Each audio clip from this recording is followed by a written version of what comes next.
김용균, 이선호, 김재순, 그리고 이름 모를 수많은 노동자들이 어제도 오늘도 우리의 곁을 떠나갔습니다. 지난해 대한민국에서 집으로 퇴근하지 못한 산업재해 사망 노동자는 무려 2,016명이었습니다. 우리에게는 여전히 그가 필요합니다. 불꽃이 돼 산화한 지 54년. 그의 정신은 여전히 더 많이 번져나가야 하고 그의 외침은 여전히 미완으로 우리에게 남겨져 있습니다.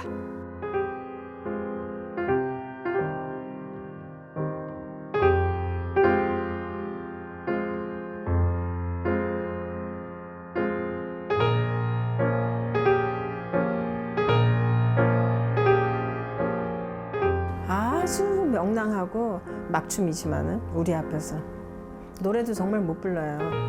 근데 그렇게 막 노래도 불러주고 그렇게 유쾌했죠. 그님이 참 씩씩했어요.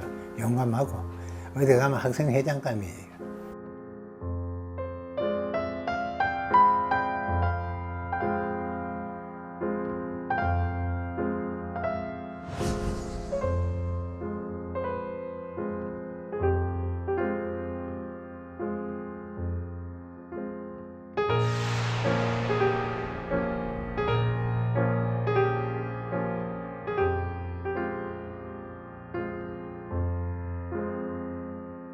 스물두 살의 청년이 자기 몸을 청계피복의 어린 노동자들을 위해서 바치게 되잖아요. 모르겠어요. 전태일이라는 인물은 그 어려움 속에서도 사람에 대한, 사회적 약자에 대한 그 사랑과 애정이 그냥 온몸으로 있었던 게 아닌가 그런 생각이 듭니다. 한국 노동운동의 전통을 거슬러 올라가다 보면요, 전태일 사건에서 멈춥니다. 그 앞이 연결되는 노동운동 전통이 없어요. 불모지에서 피어난 꽃이 전태일 사건이었던 겁니다.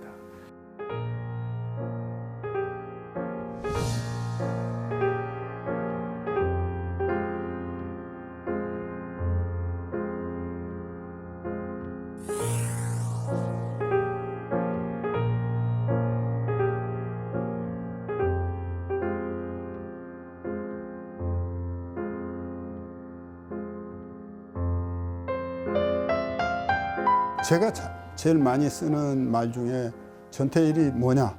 그럼 나는 전태일은 사랑이다.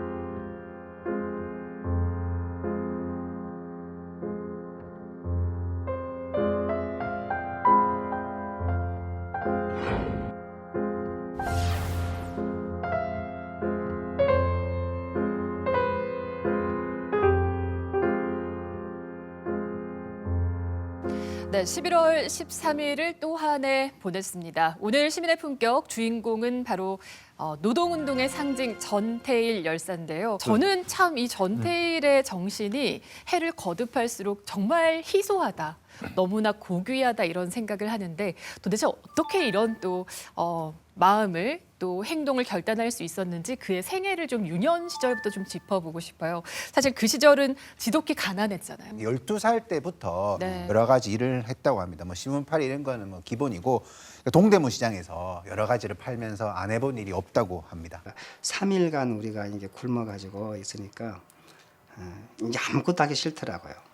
그냥 다 귀찮고 그냥 누워 있는 게 좋고 그냥 가만히 있는 게 좋더라고요.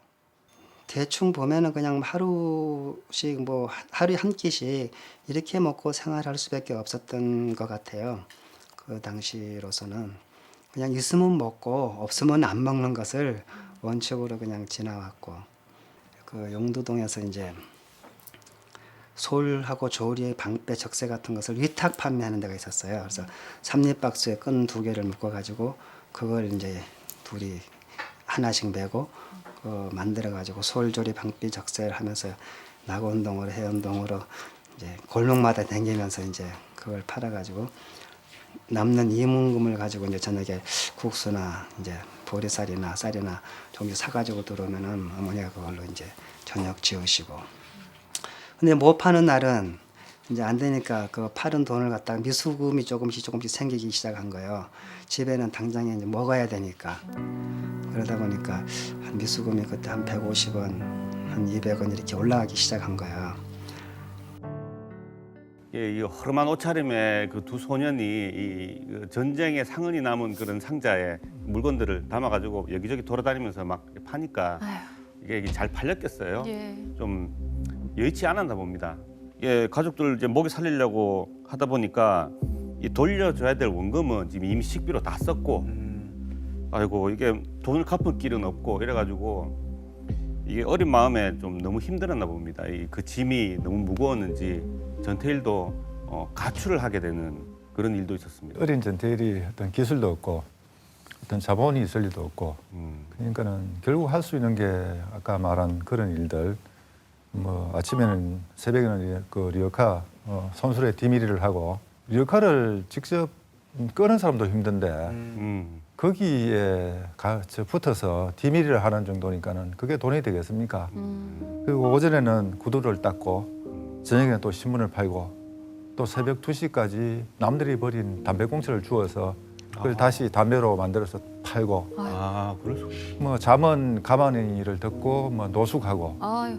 예, 이런 생활을 했는데 사실 이게 저는 이 전태일 평전을 읽으면서 믿기지 않는 게 무슨 전쟁이 난 것도 아니고 네. 내란이 난 것도 아니고 평시에 이런 일이 벌어졌다는 겁니다. 어머니나 아버지가 없는 고아도 아니고 근데 이게 그때 우리나라의 실상이었죠. 이런 현실 속에서 전태일이 일상으로 마주하는 이 가난이 전태일에게 또 무엇을 심어줬는지 그리고 그 당시 이 가난을 바라보는 세상의 시선은 어땠는지 좀 저희가 엿볼 수 있는 단편적인 에피소드가 있습니다. 우산이요. 우산 사세요. 예, 우산 하나 얼마니? 예, 저 35원입니다. 왜 35원이야? 30원 주고 샀는데. 아, 저 35원이면 저희도 저기 본전밖에 안 됩니다. 하, 미치기는 뭐가 미쳐? 예? 야, 너 이거 헝거로구나. 아닙니다. 이거 제가 방금 받아온 겁니다. 시끄러.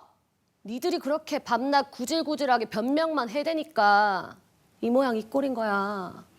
아, 그지 같은 것들.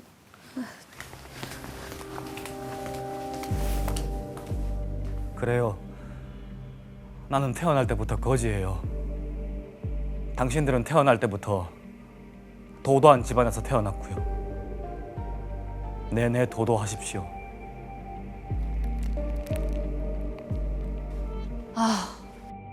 너무하시네. 전태일이 저 정도면 양반 아닙니까? 저 같으면 도도하세요. 도도 아주 잘났어. 그냥 이럴 것 같은데 네. 정말 인간적인 모멸감을 수시로 느꼈을 거예요. 전태일이 살던 시기에도 아주 부유한 사람들이 있었거든요. 네. 거기에 있는 속한 사람들에게 내가 넘어가야 되겠다라는 생각을 하는 것은 거의 없어요. 나도 빨리 그쪽으로 가야 되겠다는 생각이 있는 게 아니고 아니고. 또 그 사람들을 어떻게 타도해야 되겠다. 이제 근데 이런 표현도 없어요. 단지 그러한 모멸을 받는 대상, 네. 제대로 된 대접을 받지 못하는 영웅들을 내가 어떻게 도와줘야 되겠다. 이런 생각만 계속해서 나오거든요. 그러한 지점이 전태일이 위대한 전태일 사상이 아닐까. 이 노숙 생활한 지 1년 정도 지난 시기에 도저히 안 돼서 외갓집이 있는 대구로 전태일이 돌아가게 됩니다. 고향인 대구로 다시 오는군요. 네, 깜짝 놀랄 만한 일이 벌어졌습니다. 가족들이 다 대구에 와 있었던 거예요. 아. 네, 아버지가 이 대구에 작은 집에 재봉틀 한 대 놓고 일을 하고 계셨고 이게 1962년인데 전태일에게 가장 행복한 기억으로 남아있는 1963년이 다가옵니다. 이때 전태일의 나이가 16살이었습니다. 그러니까 뿔뿔이 흩어져 있던 가족들이 한데 모인 것, 그 오붓한 일상만으로도 참 안정감을 줬을 텐데 전태일이 가장 인생에서 행복을 느꼈던 곳이 바로 대구였습니다. 전태일은 1948년 대구 남산동에서 태어났죠. 학교 다니는 시절을 가장 인생에서 행복한 시기로 기억을 해요.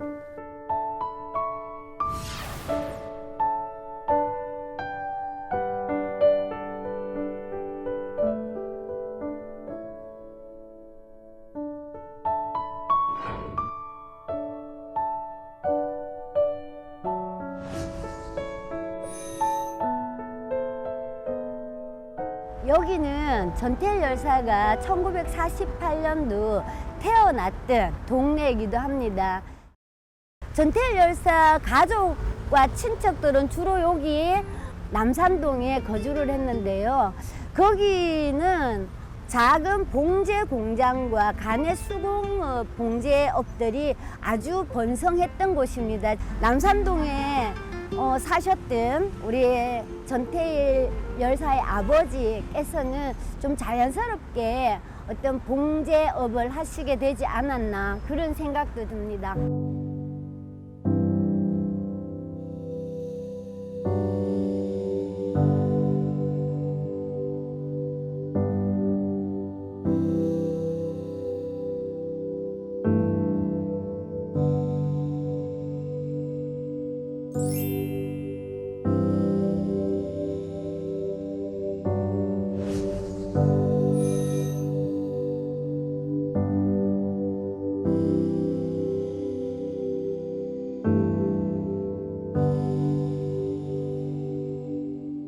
네, 여기가 바로 전태일 열사가 내 인생에서 가장 행복했던 시절이라고 이야기한 청옥고등국민학교가 있었던 그 자리입니다. 전태일 열사는 63년 5월부터 그해 11월까지 이 청옥고등국민학교를 다녔는데요. 너무너무 이렇게 배움에 목말라 했던 청년이었던 것 같아요. 친구였던 제철 씨, 원섭 씨, 예옥 씨를 만나서 더할 나위 없는 서로 간의 우정과 사랑과 인간으로서의 기쁨을 마음껏 누렸다. 이렇게 회고한 그 시절이기도 합니다.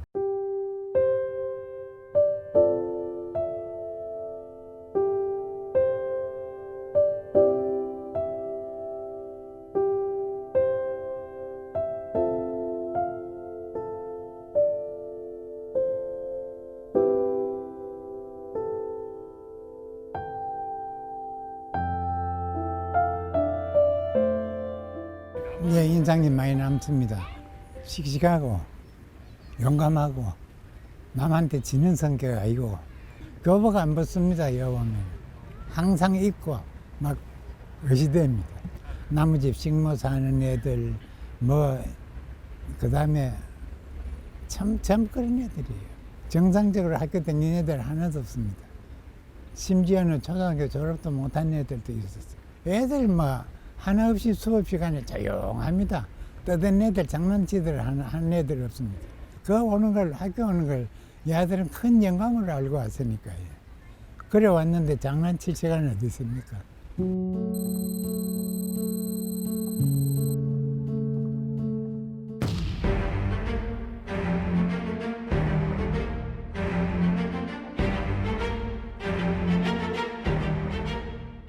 얘가 이제 원체 어려우니까 서울 가겠다고. 그래서 서울 갑니다 하면 인사하러 왔더라고요. 예. 그래서 인사하고 그래 갔습니다. 그래서 제가 그 학교를 졸업하고 태권도 도장을 했습니다. 제가.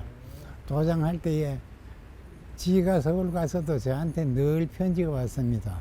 선생님 체육관회가 먹고 살랍니까? 내하고 같이 지냅시다. 이 소리까지 했어요. 그래서 제가 서울의 남산에 지하고 한번 하루 놀고 온 적도 있습니다. 내가 서울 올라갔을 때도 평화시장에 재봉사를 했는데 그때는 자기가 뭡니까 지금 말로 과장 그 당시에 뭔지 오래됐습니다. 나도 높아졌습니다 하면서 앞으로 내가 큰 거 하나 할 겁니다. 예.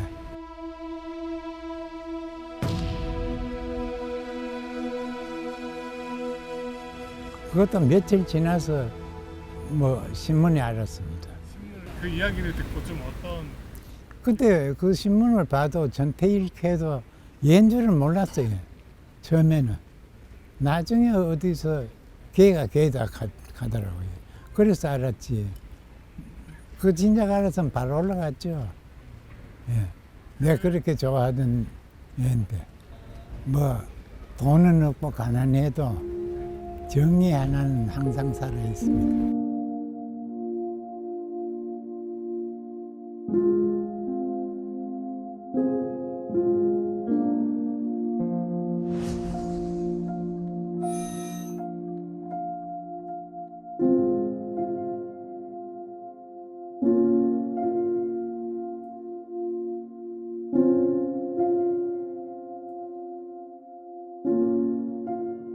이 집은 전태일 열사와 가족들이 모여 살았던 집이기도 합니다. 이 집이 소중한 이유는 그늘과 그늘로 떠돌고 살았던 전태일의 흔적들이 지금은 아무 곳에도 남아있지 않습니다. 오로지 전국에서 유일하게 이 집만이 당시의 터와 모습을 그대로 지키고 있는 소중한 공간이기도 하고요. 저희들이 이 집의 존재를 알게 된 거는 2014년도였습니다. 동생이신 전태삼 씨의 정원과 방문으로 인해서 이 집의 존재를 알게 됐고요. 그리고 이 집은 주인이 살았던 주인집입니다. 그리고 전태일 열사 가족이 살았던 곳은 바로 여기 4평도 되지 않는 이 좁은 공간에서 당시 6가족이 재봉틀 2대를 놓고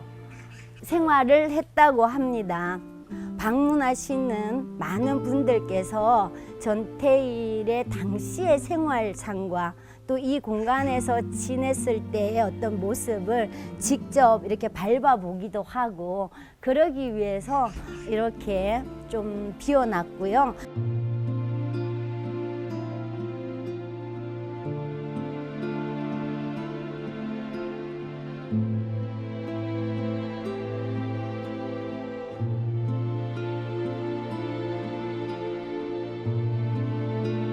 저희가 둘러본 곳들에서 전태일이 또 어떻게 생활했을지 얼마나 또 행복했을지 짐작을 좀 해보면 저 나이 때 누구나 누리는 당연하고 평범한 일상이잖아요. 그게 좀 너무 안타깝고 그만큼 더 전태일에게는 간절했던 것이 아닌가 싶습니다. 역설적으로 결국 그 이전의 삶이 너무나 처참했기에 천국 같은 것으로 이렇게 대비해서 느껴지지 않았을까. 처음으로 인생에서 희망, 미래, 몇 년 후 내 모습 처음으로 한번 떠올려 보기 시작을 했으니까 더 기뻤을 것이다. 또 하나 이 특징이 고등공민학교에서 만났던 친구들과도 전태일이 서울의 평화시장에서 일을 하면서도 이 친구들에게 편지를 보내기도 하고 일기에 친구들 이름을 남겨놓습니다. 그 시대의 친구들에 대한 기억도 함께 가지고 있기 때문에 전태일이 이 대구에서 기억을 무엇보다도 행복하게 생각하지 않았을까. 네, 그러니까 전태일에게 학교는 단순히 배움을 얻는 곳만이 아니라 꿈과 희망, 사랑까지도 주는 충만한 그런 곳이 학교였습니다. 그 순간으로 저희가 함께 들어가 볼까요?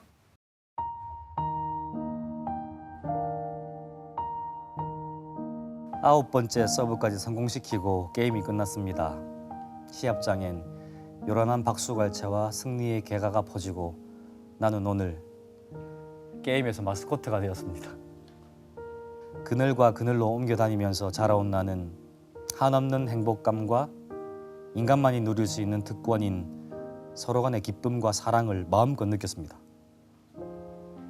내일이 존재한다는 것이 얼마나 즐거운 일인가. 나는 내가 살아있는 인간임을 어렴풋이나마 깨닫고 진심으로 조물주에게 감사했습니다. 남녀 선수들과 같이 즐거운 대화를 나눌 때 문득 내가 아직도 서울에서 방황하고 있었으면 어떻게 됐을까를 생각했습니다. 그 순간 가슴이 뭉클해지면서 어떻게든지 공부를 끝까지 해서 지금도 서울에서 고생하고 있는 친구들을 그리고 거리에서 허기진 배를 움켜쥐고 5억 내 동정을 받고 양심까지도 다 내보여야 하는 언제든지 미치는 생명을 연장하려고 애쓰는 불쌍한 사람들을 위해 일하리라고 그렇게 막연하게 생각했습니다.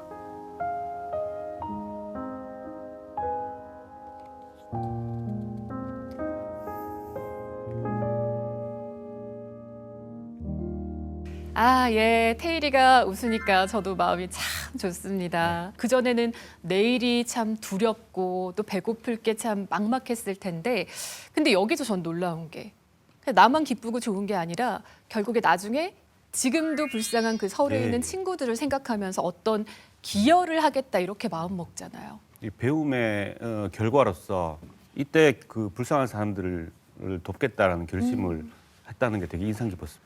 체육대회를 통해서 하는 거죠. 저는 정말 학교 다닐 때 체육대회가 제일 싫었는데 그 체육대회에서 기쁨을 느낀다니 이게 너무너무 이제 그러니까요. 소중함을 해석할 수 있는 그런 사람이었던 거죠. 그 보통 이제 그 어떤 형편 때문에 학교를 못 가는 사람은 배움에 대한 갈망이 되게 강해요.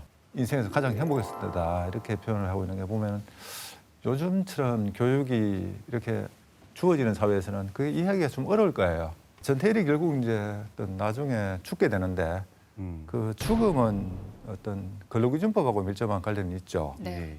노동자를 보호하는 그런 법률이 있다더라라는 사실을 알고 나서 본인이 그 법전을 구해서 법조문을 읽어요. 근데 그 법조문만 읽어서는 잘 이해가 되지 않죠. 전태일이 공식 학력이 중학교 1학년 정도니까. 네, 요때 그래서 이제 서울고등국민학교. 법을 아는 사람한테 가서 물어보기도 하고 이제 그 법 해설서를 큰 돈을 주고 사서 보거든요. 그런데 그러한 행위들이 자기 어떤 자격시험을 친다, 뭐 입학시험을 친다, 자신이 잘 되기 위해서 편하기 위해서 공부를 하는 게 아니고 네. 그 목적이 평화시장에서 근로기준법을 모르고 고통받는, 착취당하는 자기보다 못한 사람들을 도와주려고 하는 배움이거든요. 예. 그러니까 그런 점에서 보면 전태일이 과연 추구하는 배움이 뭘까?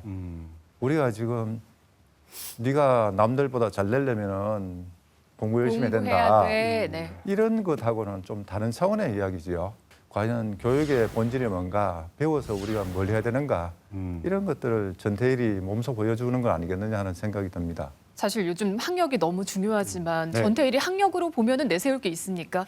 하지만 뭐 지혜라든지 이 지적 호기심으로는 뭐 내로라 할 정도죠. 예. 그렇죠. 예, 앞서 변호사님 이야기해 주셨지만 혼자 이 근로기준법을 공부하고 해설서를 사서 공부를 하고 본인이 배구를 하면서 친구들을 떠올렸다라고 하는 것은 함께 협동하는 이 운동을 통해서 나와 비슷한 이 동료들이 떠오르고 이들을 위해서 내가 배워야 되겠다. 그래서 나눠줘야 되겠다라고 하는 마음을 교육을 통해서 배운 거거든요. 이태원 그 사격장 옆에 그 어느 아는 집 헛간에 있었어요. 어디 보면은 그때는 뭐 아무도 이제 돌아보는 사람이 없고 하니까 신문하고 껌하고 이제 나랑 둘이 들고 다니면서 미도판에 팔았어요.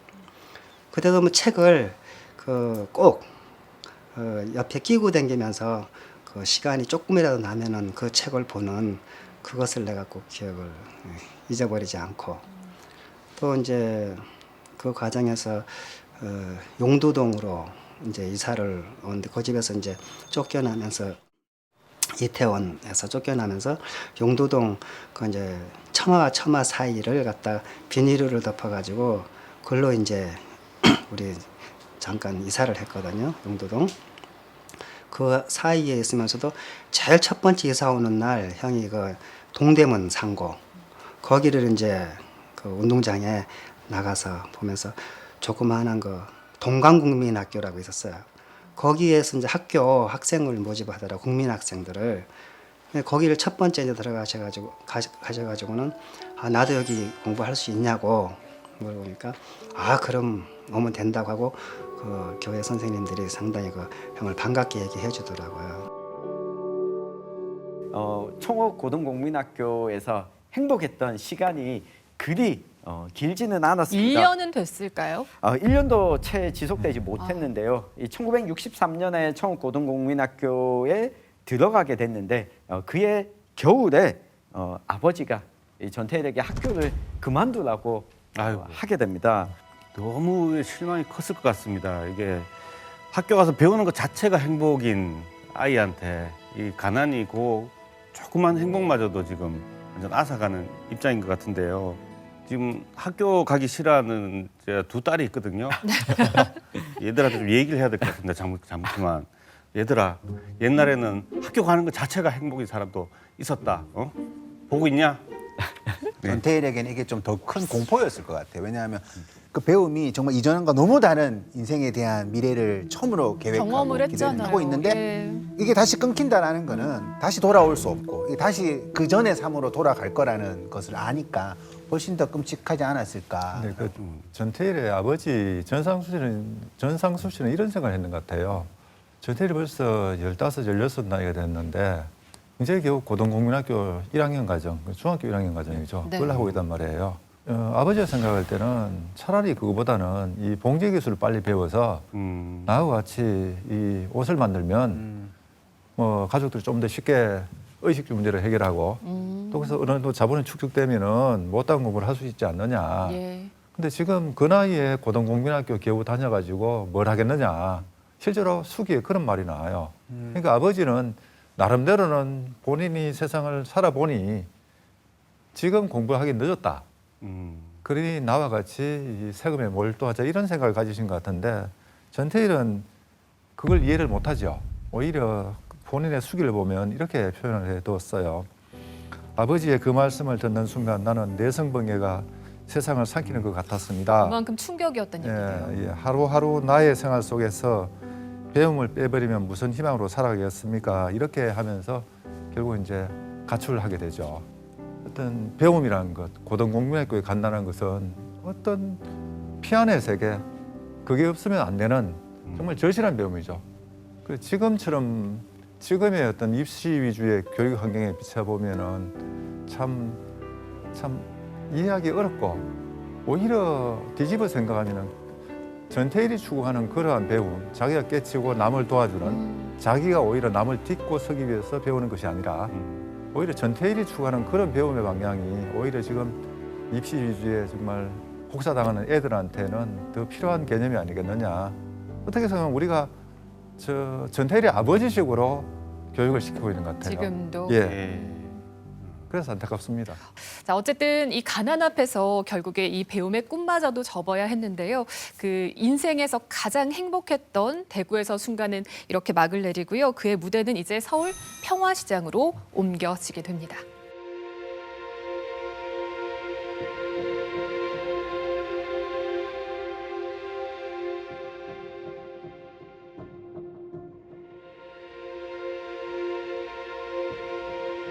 그래서 서울에 와서 이제 뭐 다시 또 구두 닦기 하고 뭐 신문팔이 하고 이러다가 12살 되던 해에 구두통을 메고 평화시장까지 왔는데 거기에 시다 구함이라는 모집 공고를 보게 됩니다. 그러면서 아, 여기에 취직해야 되겠다. 왜냐하면 대구에서 이제 미싱을 좀 거들었으니까 설레는 마음으로 다음날 목욕을 하고 취직을 했는데 그 설레임도 잠시였어요.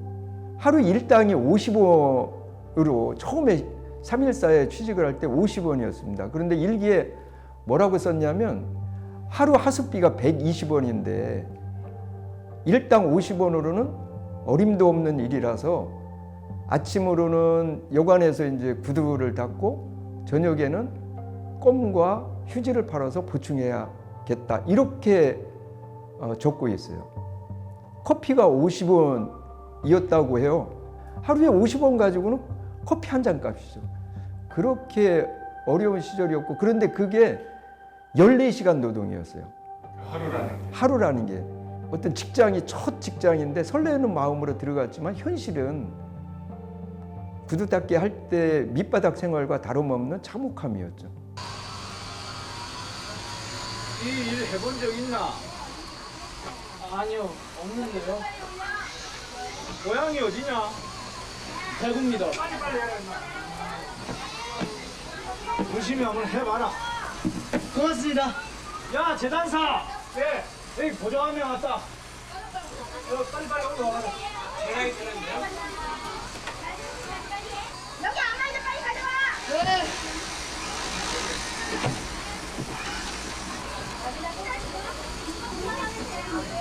4번시다!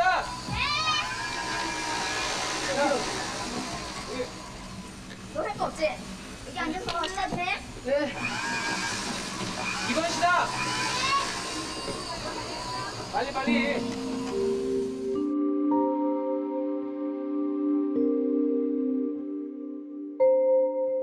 당시에 이제 평화시장은 이렇게 낮은 다락방으로 되어 있었고요.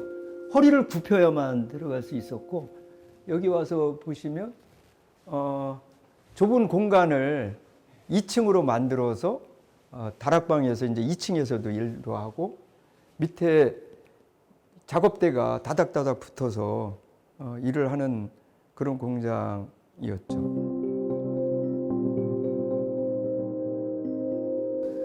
그 당시에 이 뒤에 사진도 있지만, 예, 그 이 정도 해서 그러니까 예, 일어설 수가 없는, 아무리 어린 노동자들도 일어설 수가 없었다고 해요.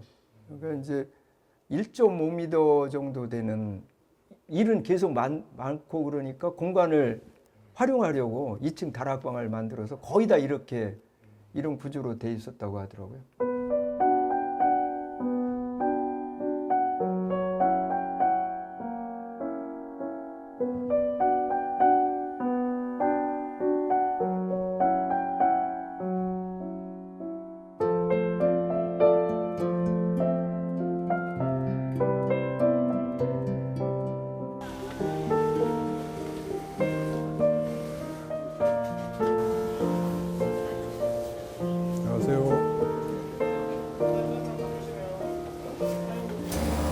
그때 당시 평화시장 분위기가 이제 1965년부터서 시작된 그 상경 러시잖아요. 지방 사람들이 다 서울로 올라오는.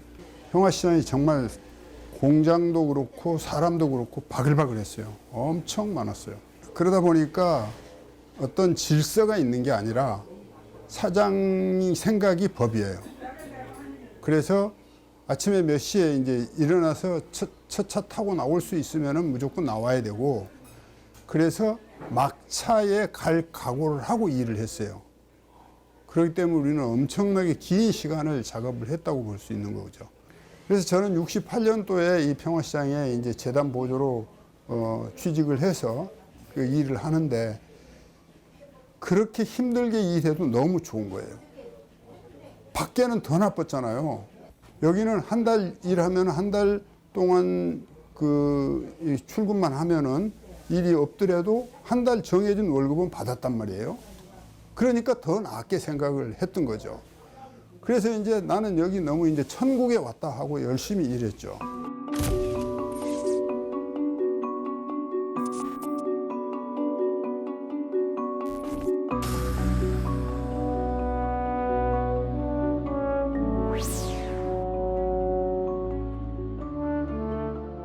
이렇게 원단을 자르고 또 그걸 꿰매고 하면서 먼지가 많이 날 거잖아요. 그럼 먼지를 빼줄 문이 있거나 이렇게 통로가 있어야 되는데 환풍기도 없이 거기서 일을 하기 때문에 먼지가 부옇게 쌓이는 거예요. 그래서 우리 점심 먹을 때는 심지어 어떤 현상까지 있었느냐 그러면은 점심 예를 네모난 그 하얀 양은 그 도시락, 이 밥을 먹는 동안에 먼지가 거기 앉아가지고 까맣게 먼지가 보일 정도였어요.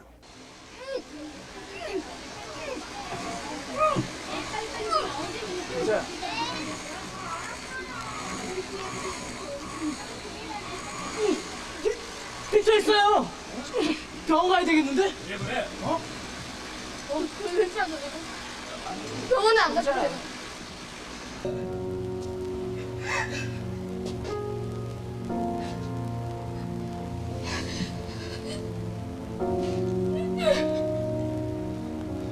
손 씻을 데가 없어요. 손 씻을 데가 없어요. 우리는 그런 거가 뭐 여기는 그게 법인가 보다 이렇게 생각을 하고 일을 했었죠.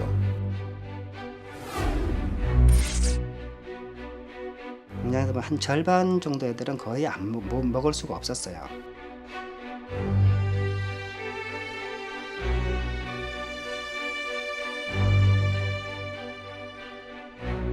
너무 고생하고 배고픈 거 참 많이 겪었어요. 죽을 때도 그랬어요. 엄마, 우리는 왜 맨날 배고파야 되지?